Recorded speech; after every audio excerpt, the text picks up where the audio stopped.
Rise, renew, reconnect. Welcome to From the Ashes, a podcast where every episode ignites hope and healing. I'm your host, Valerie Beck, and today's guest is Joseph San Nicolas. When I met Joe a few weeks ago, I was immediately drawn to his energy and the way he connected with the people around him. He has this remarkable presence and perspective on life, and it was clear to me that he is on this planet to share.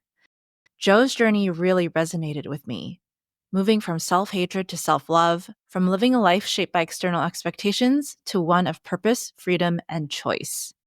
In this episode, Joe opens up about his upbringing on Guam and the pivotal moments that forced him to rethink his relationship with religion and himself. He speaks candidly about facing the darkest parts of his mind and how he found his way towards healing and clarity. Before we dive in, I want to share a quick note for our listeners. This episode touches on some heavy topics, including suicidal ideation and self-harm. It also contains explicit language at times. Please take care of yourself while listening and pause if you need to. Now, let's get into it. Here's my conversation with Joseph San Nicolas. And the fire in the darkest night, the phoenix burns. It's ready for flight. Shadows may come, try to tear you apart, but you're the flame that All right, Joe. Thanks for being on here with me today. Let's get right into it, shall we? Yeah, let's do it. Thank you All for having me. right. You have had already so much wisdom to share with me. And because this podcast is called From the Ashes, I usually focus on those stories or I ask people to tell their stories about times where they've really had to rethink or recreate who they are, or where they realized that their life wasn't what they thought it would be, and they had to make changes. And I know that you have a lot of stories around that. So one of the things that you mentioned before we started the podcast was that your life mission changed. So let's tell the audience what it was and what it came to be. Okay, yeah, for sure. So, just to give everybody an idea, my life mission now is basically to create an experience that is something that I want, not something that was told or shaped by others, but something that I have control of. Not that I have control of everything, but from what I've learned in the transition is that we have choices and we may not have free will, in my opinion, and we can totally go over this, but there was a big transition where I found like the difference between free will and freedom of choice. And all of this happened, I could pretty much pinpoint it, was in 2020. That's kind of where it all started for me after was on my way transitioning out of the military, which I was retiring from, which shocked me because I didn't know you can retire from the military before your 20 years. But it's amazing what happens when you show up with a good attitude and you show up ready, if I may say. I mean, not ready like you got everything prepared, but ready to take whatever comes your way with that good attitude. Because I do believe attitude drives a lot of factors. So it's up to us on what experience we want to create with that. But it was a pretty interesting time in my life. I was very religious coming from Guam. God basically got me through my upbringing. I could pretty much give all credit to God. I'm no longer a believer in the religion, but I do believe in a higher power, some sort of source. But for me, I had to let go of God because all my life, I never really was happy. Like when I was younger, just to give you a little example, I used to pray for God to not wake me up when I go to sleep. Like just take me. And when I used to wake up, I'd cry. Like, and if you cry as a boy, as a young man in Guam, and I'm not saying everybody, but from where I'm from, it's pretty weak, you know? So you can't be doing that. But in my room, when I woke up, I'd be crying a fucking river. Like seriously. Oh, and I do curse a lot. So if it doesn't offend anybody, that's between us. And you can always hit me up. You'll probably get a way to reach me, and I'm all for it. But yeah, so I would cry waking up. And there's reasons towards it. But to stay on topic on the time when it changed, I had to really audit my life, is what I call it. I audit my life and ask myself, I have a beautiful wife. I have beautiful daughters. I actually have a home that I can call mine because we own it. I mean, we're still paying mortgage, but hey, I never had that growing up, like for me. So I have almost everything I could ever imagine, which I never thought I deserved, but I was still empty. And it was like the more I tried to make it better on the outside, it just kept I just kept dying on the inside more and more. And this was a feeling I've had since I was a kid. And I just kept chasing death, you know? I wouldn't call me a death chaser, but if somebody wanted to fight, if somebody wanted a problem, I wouldn't cause it, but I'd be so up for, dancing, if we should say that. But yeah, it's not a place I recommend anybody, but that's what happens when your guidance isn't the best. And I'm not saying the people I grew up with weren't the best, but they gave me the best they had, and I had to learn from that. I wasn't going to let that hold me back. But after auditing my life and finding myself in the same feeling I had when I was once a kid, which I said I'll never have this feeling again, I asked myself, what have I not given up in order to make my life different? So the only thing left I haven't gave up was God. And that's really what, I'm not gonna lie, scared the life out of me because that's all I knew for like my whole life. Like through deployment, through my whole time in the service, God got me through. That's what I gave credit to. The Lord got me through, gave me strength. He helped me endure everything.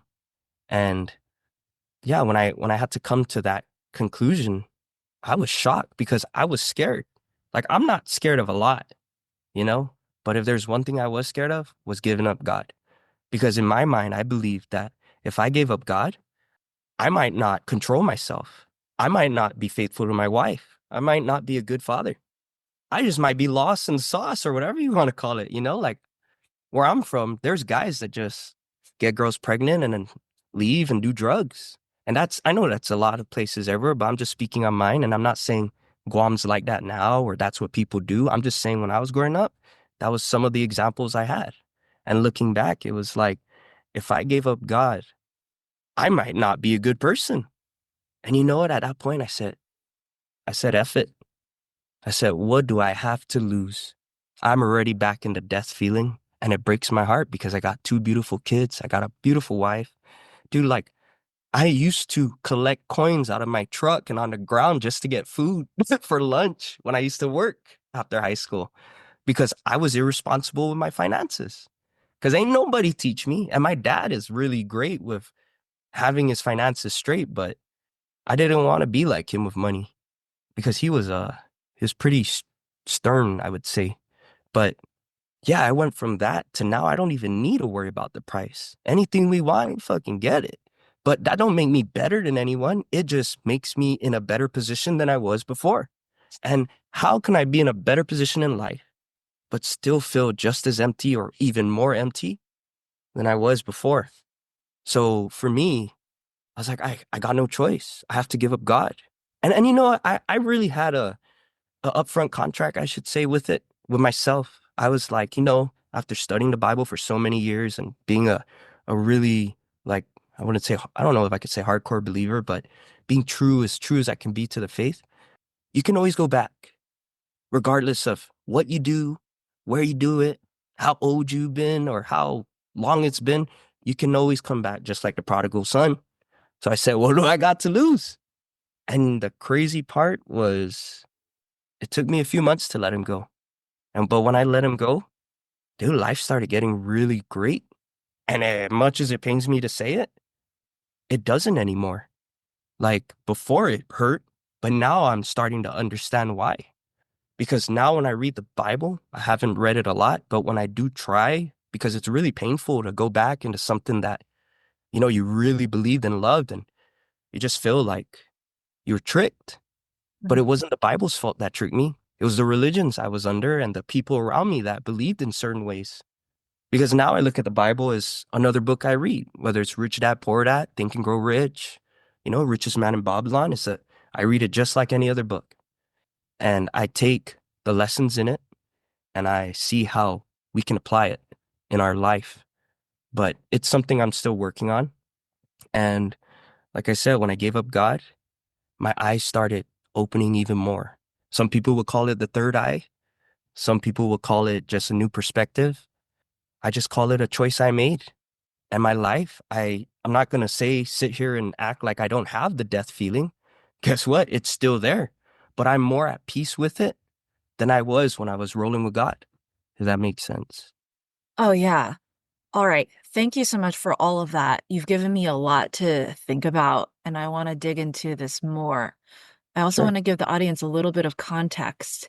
So, Joe here, he comes from Guam, coming from a very average background, you said, right? And the thing is, you've retired before 30, which I actually only found out today. And it was something which a lot of people don't even know that they can do that or that that's a possibility. And so it's already there is something extraordinary that has gone on within you. But I want to backtrack a little bit on how we got here and dig into the death feeling a little bit Okay. too. Yeah. Because what I hear you say is that this is a recurring theme that has popped in that you have grappled with for your entire life since childhood. And it's somehow tied to your relationship with God or your religion. I'm not sure if those were mixed up early on in life, but something about the death feeling you were able to overcome by letting go of your religion. So, Hmm. when did you start to feel like maybe letting go of your religion was the answer and why? So, yeah, I believe. So the thing that really pushed me to let go of the religion, first of all, I was a Seventh-day Adventist, but I wasn't born and raised a Seventh-day Adventist. I was born and raised a Catholic in Guam. That's a big deal when I was coming up, when I was growing up. I don't know about now if it's the same way, but when I was growing up, you must be a Catholic or you're not going to be welcome to the family. And I say it kind of jokingly because there were, families that welcomed me, whether I was a Christian, but when I was a Christian, because they knew me before, they were kind about it. They joked around and they teased other religions, but they loved me for who I was. So having a good group of people around you to not judge you for what you believe in really helped. But I can't say that was my family because my family really judged. And I'm not trying to say my family's bad, but the funny thing is a lot of us became Seven-day Adventists. And I'm not saying I got everybody on board. I just followed the Lord. And the more they questioned me, I showed them what I learned. And they were like, how in the hell this idiot knows so much? It's like, how I've been reading the Bible longer than this fool, and he knows more and he can point it on the Bible. And I'm just like, I'm not showing off. I'm truly trying to seek because I'm tired of feeling this feeling of no purpose, of feeling like being dead would be a better option. And because, as you mentioned earlier, you didn't know if religion and God were together or not.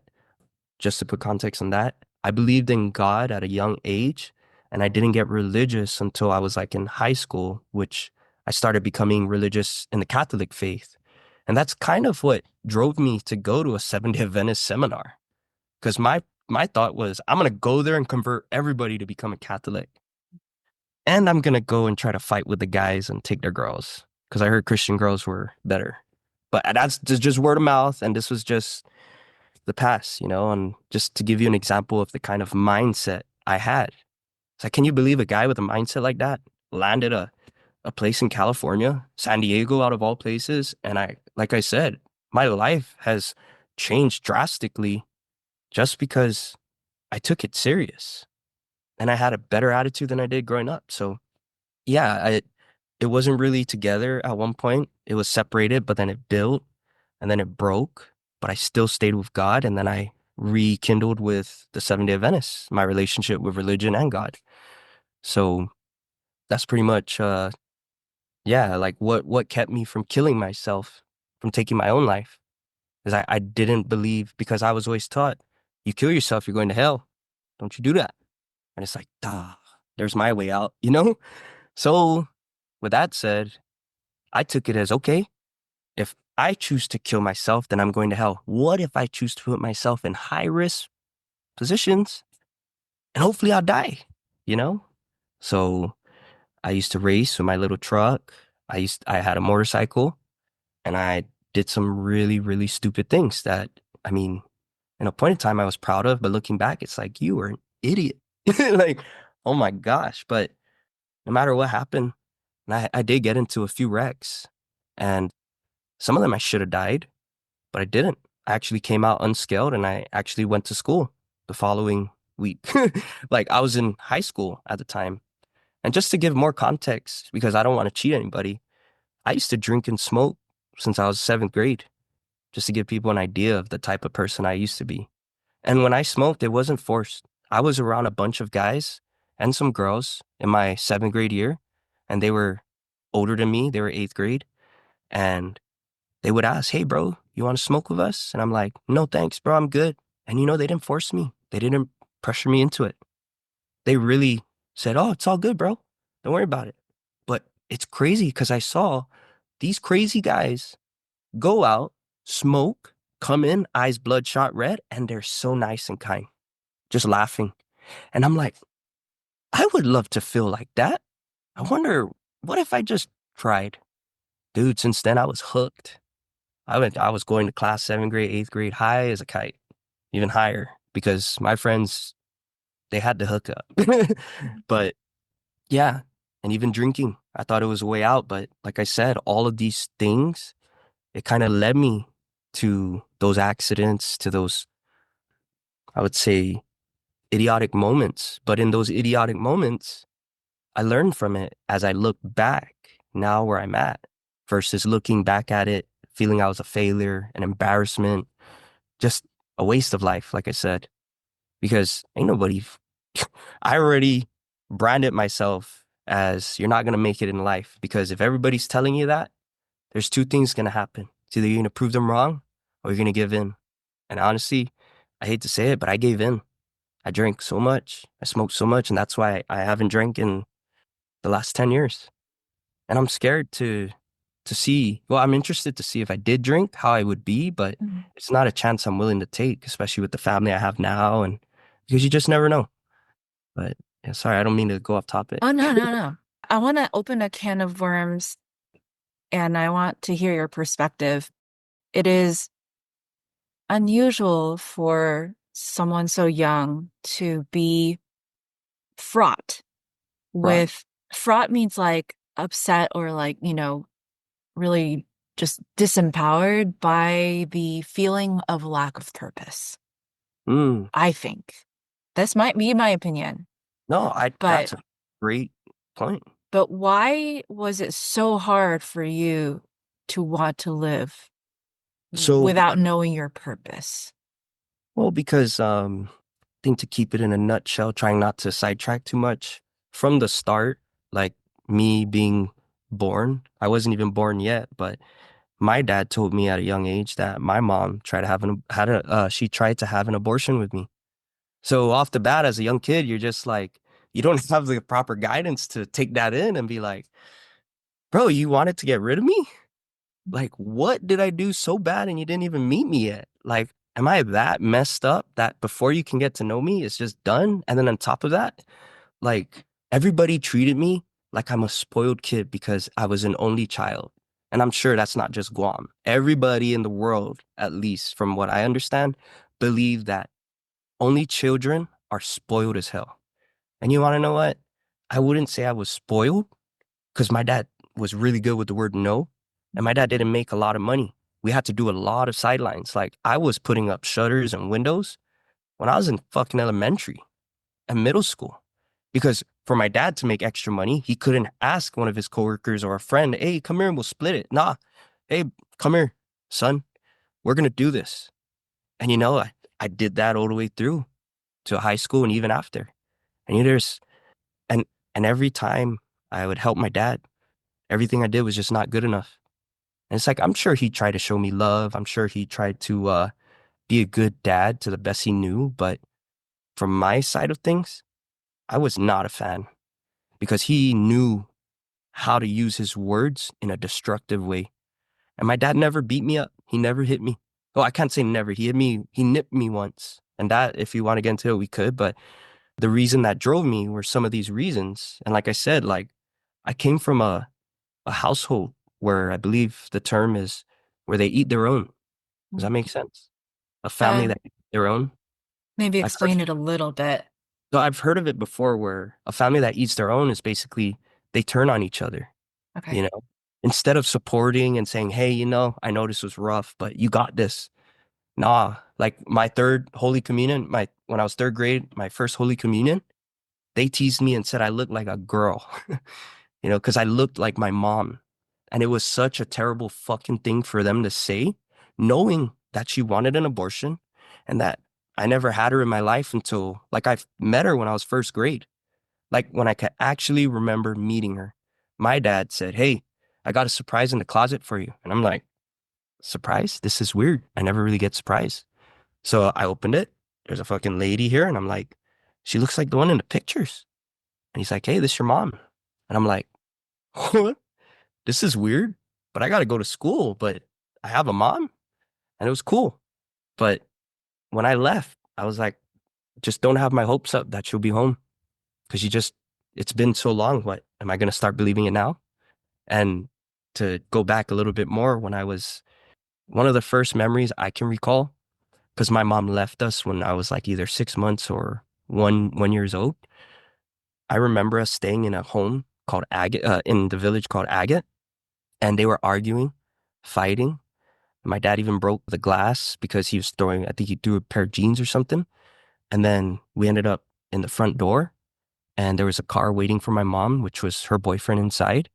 And my dad was right in front of the door with my mom and they're facing each other. And my mom was holding me. And I don't even remember the words, but all I remember was looking in my dad's eyes and seeing the pain. And I just shook out on my mom and I grabbed my dad and he carried me. And that was kind of like it from what I could recall. But before we go any further, I would like to give a little context on my mom because we do have a good relationship now. It's kind of funny because me and my dad are actually, we don't have a relationship Hmm. anymore. I don't hate him. I still love him. But with my mom, she wanted to have an abortion because of the life she was growing up in. Like to give an example, my mom used to smoke at a young age. And when my grandmother found out she was smoking, her adopted mom, dude, she said, give me that pack of cigarette. She took the pack of cigarette and shoved it in her mouth. They said, hi, you want to smoke? Boom. It's like, oh, and that's what I heard from my mom, you know? So, and then on top of it, when I was in high school and I had 15, 16-year-old friends that were girls, there's a few that got pregnant. And just to see and experience the type of things they had to go through, it broke my fucking heart. And you know what? As much as I could, I would be there for them. And I was like, bro, this was probably some of the things my mom had to endure. And when I say my mom was trying to have an abortion, she would down like vinegar, Tabasco, have her friends step on the stomach. And it's like, you know what? That made me hate her for years. And it's just because that's all we knew. See, the funny thing is when you don't really know everything, you shouldn't make a decision. But I sure as hell did because that's all I needed to know. But as I got older and I started getting context behind it, it started making sense. And it's like, how in the hell could I hate my mom for making the choices she made, you know? And it's like, I can't. I just can't. Knowing what I know with my friends and the type of life she grew up in, because Agate was a rough place. I wouldn't say it's super rough now, but there's a lot of rough places in Guam. We're an island. I hope everybody understands, like, I know naturally we're tribal people, but a lot of us tribal people in America, we've gotten how would you say, we kind of soften up. But in Guam, there's some tribal people who are still tribal as hell.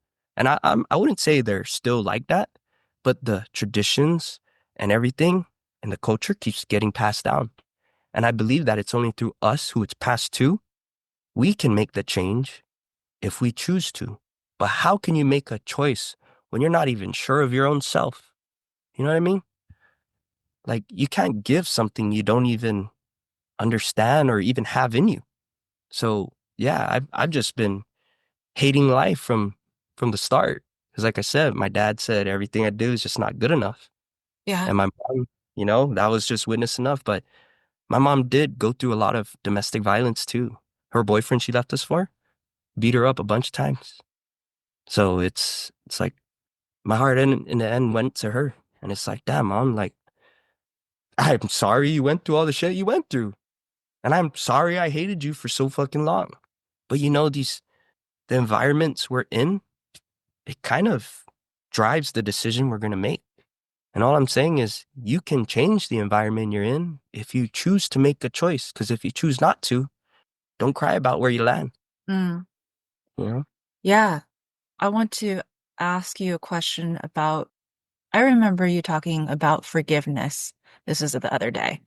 Mhm. And it seems that growing up, especially within a religious environment and then also your family environment, it sounds like you were taught to judge. But what I heard from you just now is that you've learned to be compassionate and you learned to see things from many different sides and see what other people have gone through. How did you make that transition? I honestly, I feel like I never really like asked myself this. Thank you for this. That's a great question. I believe that it was really just a matter of having no choice in anything I did. I felt like I didn't have a choice. So if I'm there, I'm gonna take in whatever's in front of me, how it is. And because I was in front of girls who struggled through the same thing my mom did, I took it for what it was and I saw them get looked dirty at, from other people. It's like, oh, you're so disgusting because you got pregnant at a young age. Or like, oh, how are you going to support yourself? And it's like, I couldn't stand it. I wanted to break some people's mouths. But I would tell some people, like, hey, bro, how would you like it if it was your sister? How would you like it if it was your mom? Because wasn't your mom young? And people would just back off. Because, when you're not doing something right and you get called out, you're either going to stop and realize or you're going to keep doing it. But see, in Guam, at least when I was growing up, if you're going to keep doing it, we're going to switch from talking to swinging. So, yeah, and I don't want to make it sound like everybody in Guam fought and this and that, but I grew up in a place where you better know how to fight. It's like that was the time I was growing up in. You can't just look at someone like, what's up? Like, dude, that's asking to fight. Or even just staring like you better put a smile on that stare or you're gonna get called out. It's called cutbla. That's what we call it in Guam. Somebody gonna cutbla you real quick. They're gonna come up to you and they're gonna say, what's up? You got a problem? And then it's up to you to figure out what the problem is or say, oh, nothing. But if you do that in front of everybody, you just lost respect for everybody. So you kind of left with no choice but to swing or say, what's up? I'm crazier than you. And the thing for me, what I realized was that because I was ready to meet death at a young age and I didn't care and I was ready, I just wanted to die. I didn't care who came my way. Say they're gonna stab me, they're gonna shoot me, I don't care. But I'm gonna hurt you first pretty bad before you take me. Because if you don't take me, I'm taking you. And for me, that kind of set principle in me because I believed in God that I will not let my hands fly unless I'm protecting myself. And there was a lot of guys who gave me crap because they're like, oh, you just all talk because you don't even want to fight. I say, look, guys, I don't fight for fun or for entertainment. I fight when I have to protect myself. And I'll tell you what, I protected myself a few times, but I'm really thankful that I didn't have to fight other guys because, hey, they probably would have beat me up, but hey, I would have died trying. And if there's one thing I learned is that when someone's set in their mind, regardless of what it is they're set on, they're going to do everything in their life to complete it. And that's a scary fucking place to be if what you're trying to complete isn't the best thing. Hmm. So I wouldn't wish that on anybody, but if they're there in that position, I would like to just say, hey, look, if I made it out of that pile of crap, you should check out the other piles of crap because some don't stink as bad as the one you're in. And you know what? The more crap you get into, the more you're going to not like being dirty. And the more you clean yourself up, you actually start seeing the value and the greatness that is inside of you. But you ain't never going to see that until you clean it off. And you ain't never going to clean it off if you're in the belief that all I am is crap. You know? So, Yeah. So when did sorry. you stop? When did you stop believing that you were crap? Just a few years ago, Was actually. was that in 2020 what that you were talking about? It was in the transition between 2020 and now because I really have a more better self-love, if I may say, with Mhm. myself because hey, all that time I was growing up, got nothing but self-hatred. Yeah. self out, self everything. Just, yeah, I was the type that's like, hey guys, if anyone's gonna die, just let me do it. And it's not like I always felt like nobody cared. And when I say that, I'm sure people cared, but they just had a shitty way of showing it, if that makes sense. It's like, for Yeah. example, one of my uncles, just give you a little context again.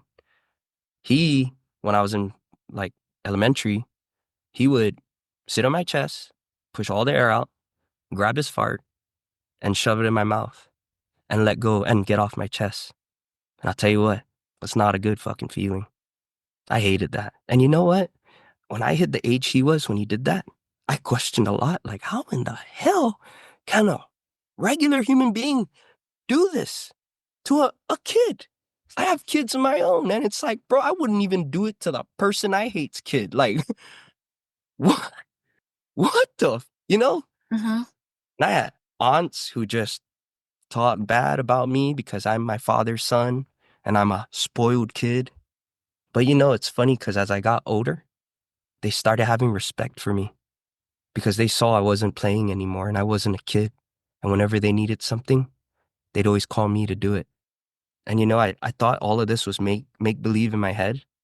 But when I talked to my younger cousin, who I just wanted to see how he was doing, he confirmed it for me. He's like, dude, cuz I remember you always doing everything for everybody in that house.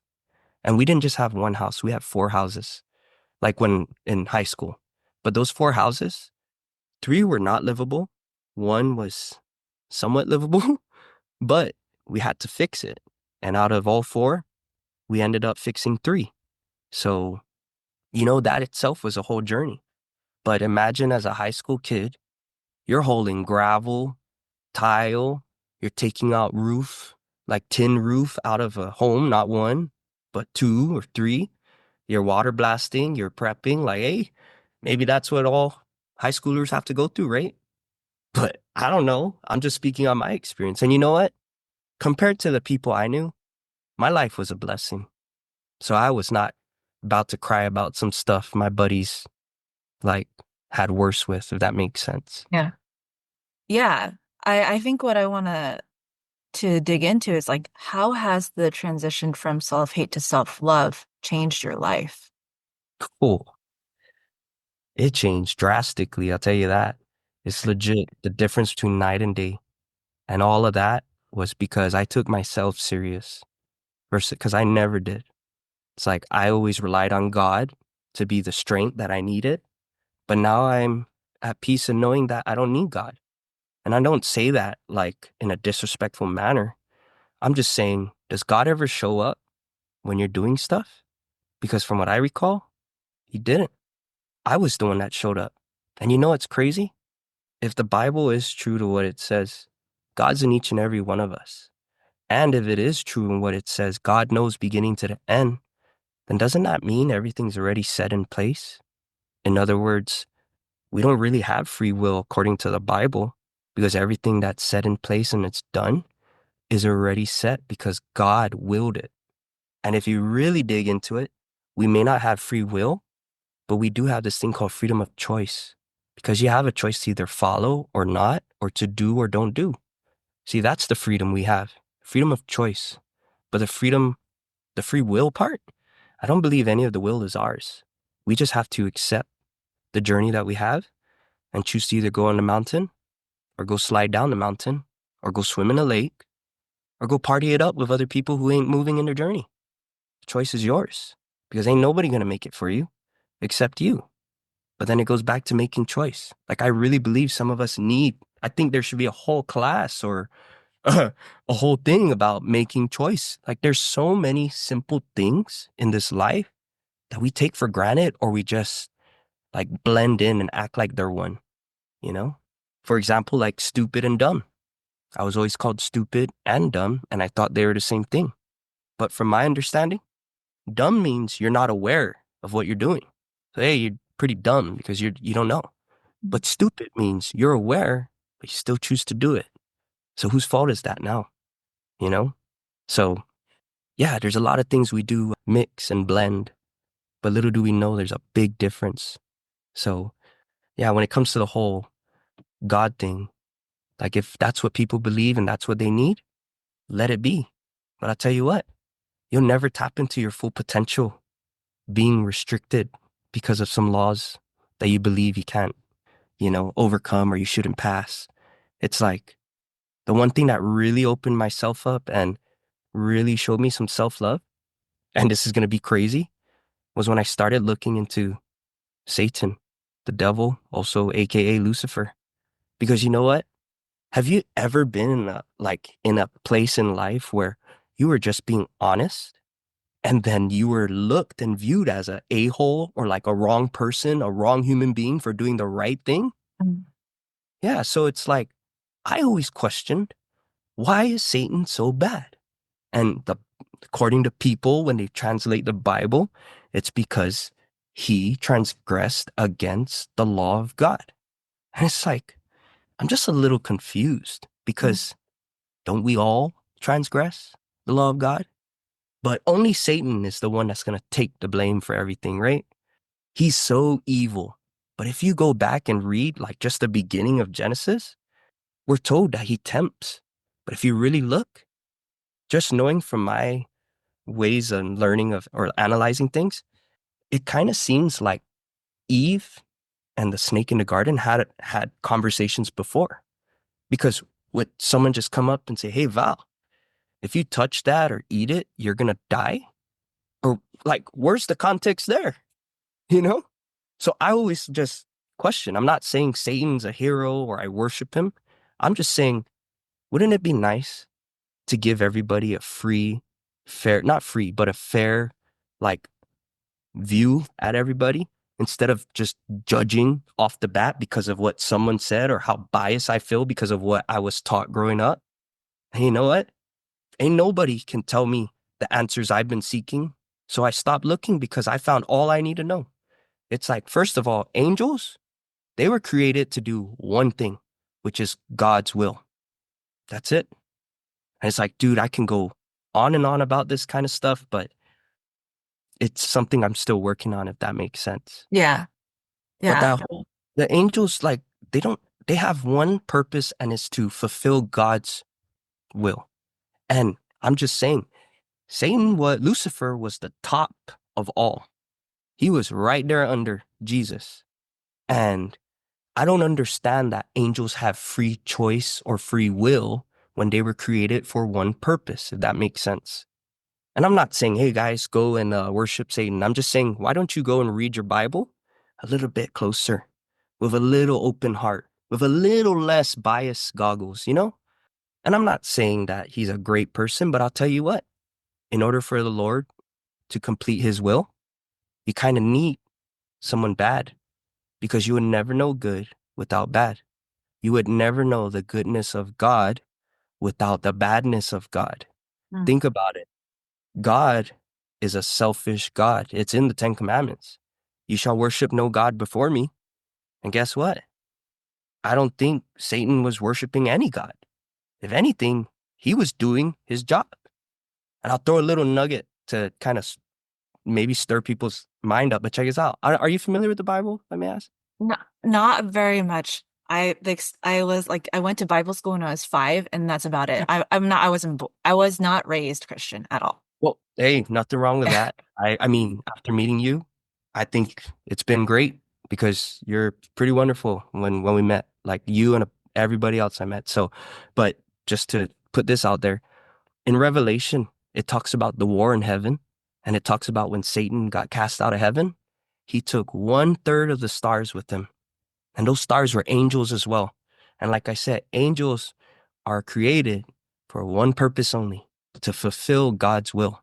And if anybody would like to challenge this, hit me up on my Instagram.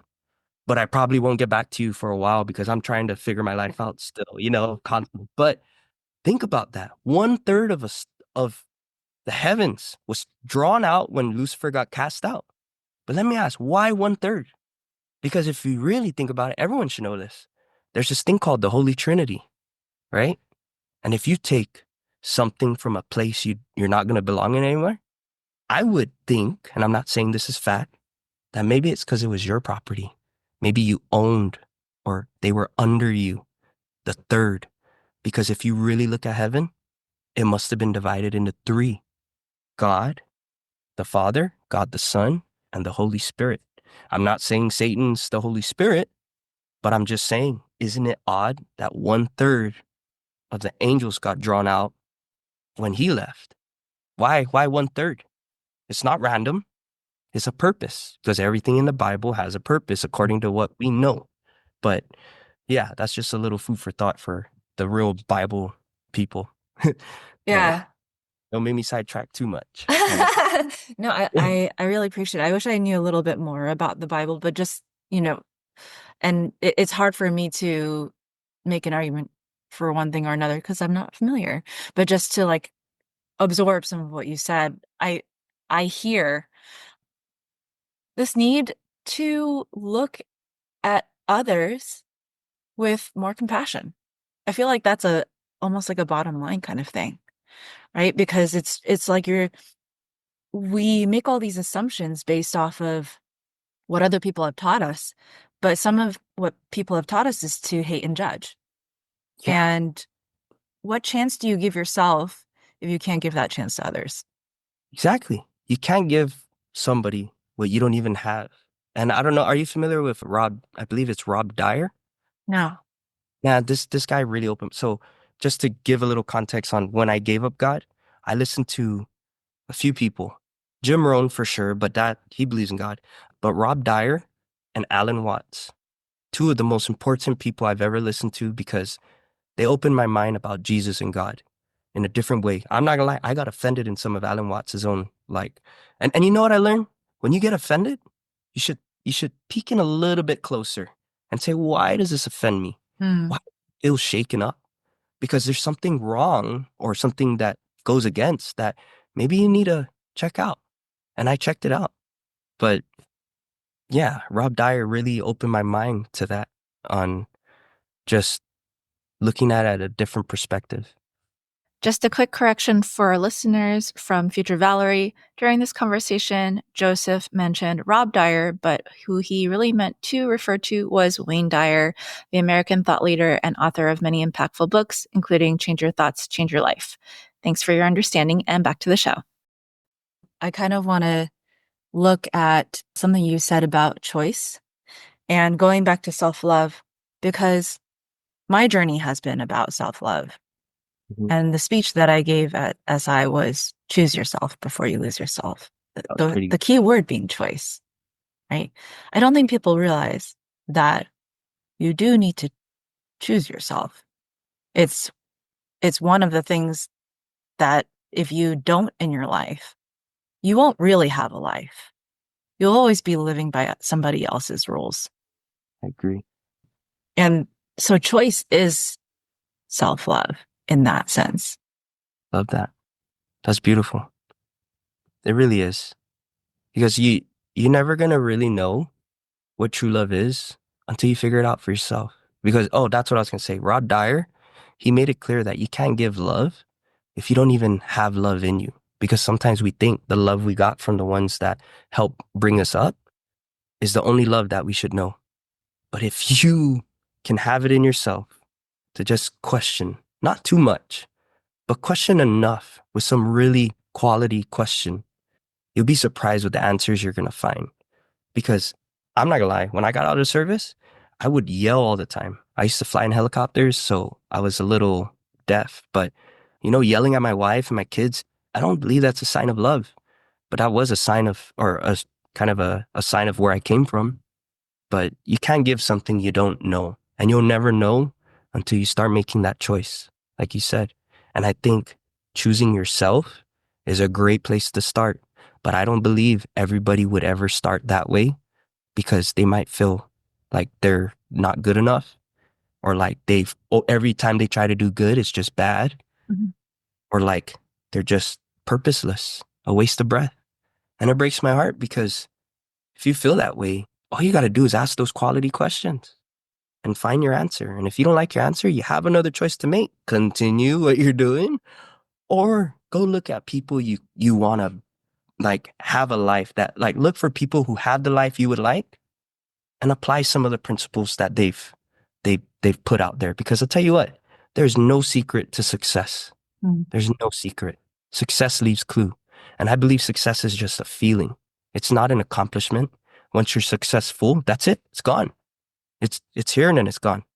Success. And Earl Nightingale, he has a wonderful definition of success. And I probably will mess this up, but his definition of success is having a goal and working towards it every single day, whether it's by a lot or a little. You get a little bit closer, that's his definition of success. So I probably messed it up, but in a nutshell, that's kind of what it meant. I think that sounds on point. Appreciate it. So, all right. So now my question is, because I know, and I've talked to people when I ask about self-love or can you love yourself, they don't want to. They would rather love other people. And I just want to hear what you think about that. And yeah, what do you see when you, or what do you think when you hear that?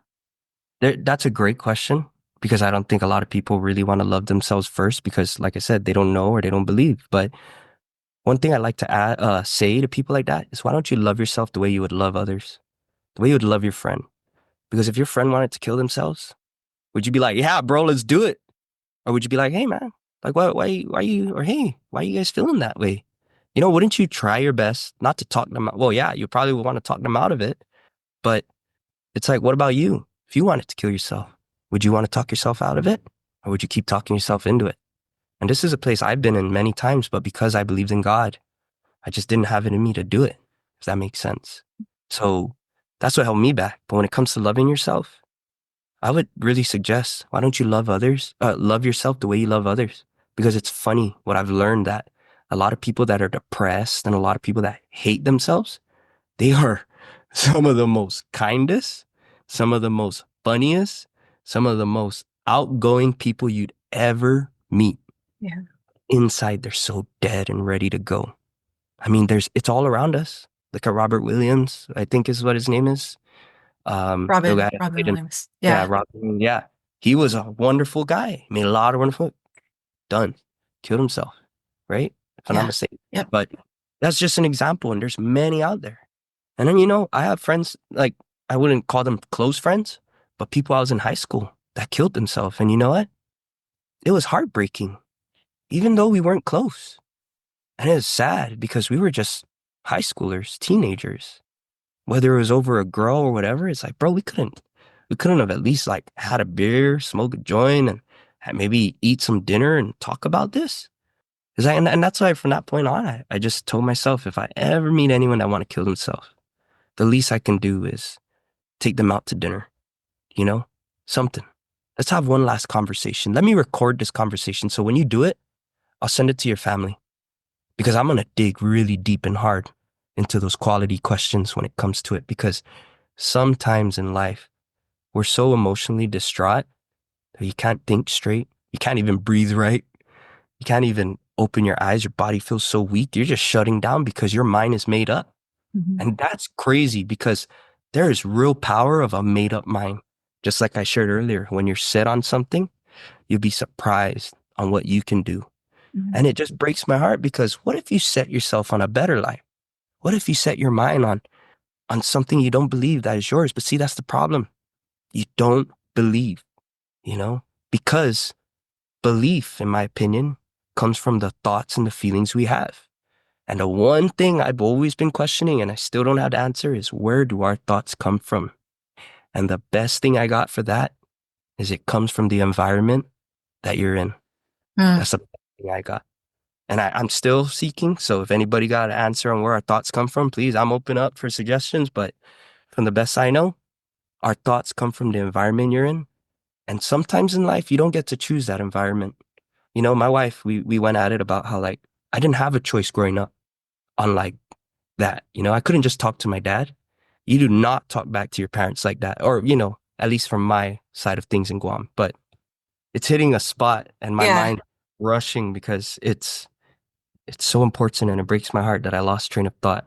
But And we were talking about self-love and one thing I did want to share was when I was in the Navy, I was stationed at NASNY, which is North Island. It's in Coronado. It's a Naval Air Station, North Island. So the thing about it is people would jump off the bridge sometimes our birds would respond to picking them up. Not mine, but like some other squadron or whoever's just around. And it's sad because what we found out was a lot of them were junior pilots. Mhm. Like I said, I used to fly, and it breaks my heart to know that because they jumped off the bridge because they dedicated their life for years. They went to college, they did it, they joined the Navy just to get to a point where they failed or they believed they couldn't. And oh, that's what I was saying is the belief. It's like belief is so strong and powerful that you got to be careful of what you believe because what you believe can turn into what you're going to do Yeah. and what you're going to follow. And I am a firm believer, I'm not saying this is fact, but I believe feelings aren't fact until you apply action. Mhm. It's like knowledge ain't power, but we're all under the impression that it is. But knowledge ain't shit. Knowledge is cool. It's a cool story, bro. That's all it is. But knowledge with action, that's where the real power comes from. Yeah. A lot of us are shorted on all these things, and you'll never set your mind to believe that there's goodness out for you if all you are is stuck in an environment where everybody tells you otherwise. Till you start making a choice to remove yourself from the environment or to even at least make the environment a little bit comfortable or better for you. I wouldn't say comfortable, sorry, more better for you, then maybe you could start seeing a little chance for you. But Yeah. until then, if you're stuck in the household where your parents are running it and you just, unfortunately, that's the cards you deal with. But guess what? When you become 18 and you're willing to go out there, there's nothing wrong with throwing those cards in, folding it. Because everyone says, oh, you got to play with the cards you're dealt. No, you don't. You got to throw that shit back in the deck and get a new hand. But see, that's a problem. How the hell are you going to make something out of nothing? You could, but to this analogy, it ain't going to work with two single cards going up against a pair. Right. So you need to take those cards and just dump it and hope that the next time you'll get a better pair. And you know what? The more you keep throwing in the cards, you might have a better chance. I like that Thank you. because a lot of people would say that that's too risky. I wouldn't say that because I have thrown in my cards many a time. But How's that for you, if I may ask? right. So one thing that I have challenged myself on a lot in my life is faith. Mm-hmm. And sometimes I don't have enough faith, but I do have enough to throw in the cards. Love that. Yeah. When I feel like something is not aligned, Mm-hmm. I always give myself the chance to look at it rather than just accept it for what it is. And what you said about belief and Mm-hmm. action, have you read Atomic Habits by James Clear? You That's have it? yeah, it's one of the books I'm on my way to read. Yeah, There's, it's one of those things. I know. I have I'm so picking up. many. Yeah, But you're he funny. talks about how your beliefs determine how you act, right? That's what creates your habits. Exactly. And so, and what you believe are just rehearsed thoughts that you have every day. And that's another thing that I researched is that you think the same about 95% of the same thoughts as you had yesterday. Mm-hmm. So a lot of time it's just loops, right? And that creates your actions because naturally you're going to act according to what you believe. Exactly. But you're only going Right. to believe what you've been surrounding yourself in. Because Jim Rohn says it best, in my opinion. You're a product of what you put into your mind. And if that's all you're going to be doing is a 95% of everything that you've been doing over and over again, don't expect a different outcome. Expect that 95% of the time, the same thing's going to happen. And this is the crazy part. All people have to do is make a choice to do something different. Yeah. I know it's kind of hard. It's crazy. Oh my gosh. Maybe I should go to college in order to figure this out, huh? That's easy. I That's don't easy. know. I don't think college will have the answers. I'm teasing. I got a whole perspective on college too. But that's another thing because I didn't go. I mean, I went to community college for trade, but that's a whole different thing. But all Yeah. I'm saying, you don't need a degree. You don't need to be a millionaire. Because man, I've met so much like millionaires and six-figure pushers in 2023 that they really opened my mind. And I kind of give credit to all those guys on why I really, because like in 2023, I guess to really give you when I really switched to really going hard on loving myself was in 2023. Okay. I went hard into real estate and I met so much wonderful people. And guess what? Out of the whole thing, I only got one deal. One deal. But you know what? That one deal, I wouldn't trade it for anything because of all the lessons that it taught me. Like, Mhm. again, I quote Jim Rohn a lot, but Jim Rohn says you should set a goal to become a millionaire, not for the money, but for what it's going to make of you. Because that's where the true value is. It's not in the things that you're chasing, it's in what you become.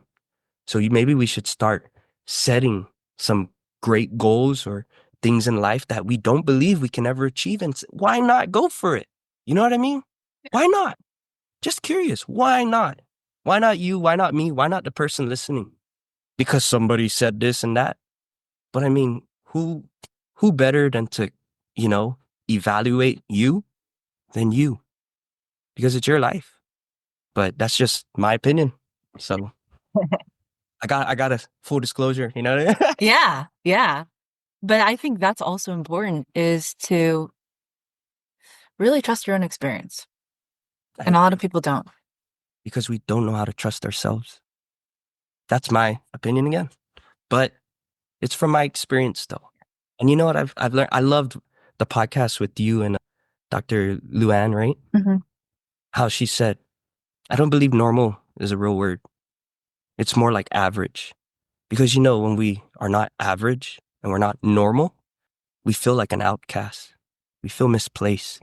And dude, it really touched my heart that she helps autistic people. I got friends who have autistic brothers or, you know, kids. And it's like, dude, if you're healthy in America and you're crying, maybe you should get sent over to some place where it'll change your own perspective on life. But not everybody can. You know, go to North Korea and see how they're living. Go to Iraq. Or sorry, Iraq. I gotta get that right. But yeah, there's people out there suffering way more than we are. And if we're gonna look at ourselves like, oh, my life's this, my life's that. So well, guess what? You have a choice. You got two choices to make or a decision to make. And there's two things when things happen to you to either cry about it or do something about it. You know, me, I choose to cry while I'm doing something about it. Right. Yes, me too. But you know, and it's just people will be people. Yeah. And the thing is, I believe that kids are a reflection of their parents because you're going to see how much time the parent put into the kid or the environment they come from, which was supposedly given from the parent. Whether the kid was up for adoption, that was from the parent. There's a reflection. You know what I mean? So me understanding all of this, I really audited my life. And I really believe that we should all audit our lives. Because if you look at it, when I was studying a lot of these big pushers, high earners, there's a lot of auditing that goes on in big businesses. There's a lot of auditing that goes on in like successful places. You know, it's funny. The government itself does this thing called audits. And we don't even realize all these things. Like, maybe that's why we have the life we have. Because when's the last time you audited your life? When's the last time I audited mine? Because audits come yearly or they come quarterly. They come whenever you want it to come. The point Mhm. is, audit your life if you want a different one or if you want to see how you can become more efficient or how you can ruin it even more. Choice is yours. Because ain't nothing it's not always green on the other side. The grass ain't always green on the other side. The grass is green wherever you water it. You know what I mean? So I forget where I got that from, but yeah. Yeah, I love it. Got some rust going on. Okay. Well, first of all, thank you so much for being on here today. You have reminded me so much of what it's not so much as reminded, but there's a lot of lessons that are hard to learn in life. And you've so eloquently expressed many of those lessons and why they're important. Thank you. And yeah, like I I really, find myself struggling all the time, and it's good to hear someone who has this perspective and the conviction that you also bring to it. Thank you so much. Yeah. Just know that when you're struggling, it's a good thing because that means you're doing something to push you at that point, and you're either going to make or break. And honestly, it seems to me like you've been making. But understand this, sometimes it takes some breaking in order to improve. So don't be mad when you break. Just Mm. collect all the good pieces and start rebuilding. It's our own life. We Yeah. have one life. Like, why do we all act like it's that's it? Oh, I messed up, the end. It's like, dude, be happy. You're breathing. I got friends that aren't breathing no more. People we love that aren't breathing no more. What would they give up to be in your shoes? How about that? It's like, carry that. You know, every morning your heart beats. You're able to take a breath. I'm sick right now. It sucks. I'll tell you that. But you know what? I'm still thankful because my kids are here. My wife's here. It's like I'm not in the life and the environment I once had. So make that choice. You know what I mean? Choose. Choose to just show Choose. up. Yeah. Or don't. Yeah. Yeah. Hey, All I chose to right. show up. I wasn't Yeah. prepared, You but I was chose to ready. show up? And man, honestly, thank you for this. It really came out way better than I was hoping. Oh And man, that was really, incredible. yeah, that was Well, nice. Thank you. thank you. Well, everyone, Joseph San Nicolas. And And Val. yeah, thank you so much, Check out our everyone, and have a podcast. good night.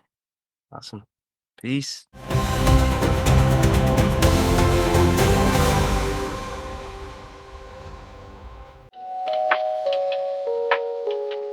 Hey, listeners, if you're enjoying the stories and insights from the Ashes, why not stay connected with our community?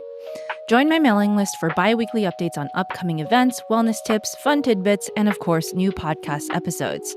I promise no spam, just valuable content to help you live your best life. Head over to www.intrepidwellness.life and sign up today. Don't miss out, and let's keep the conversation going.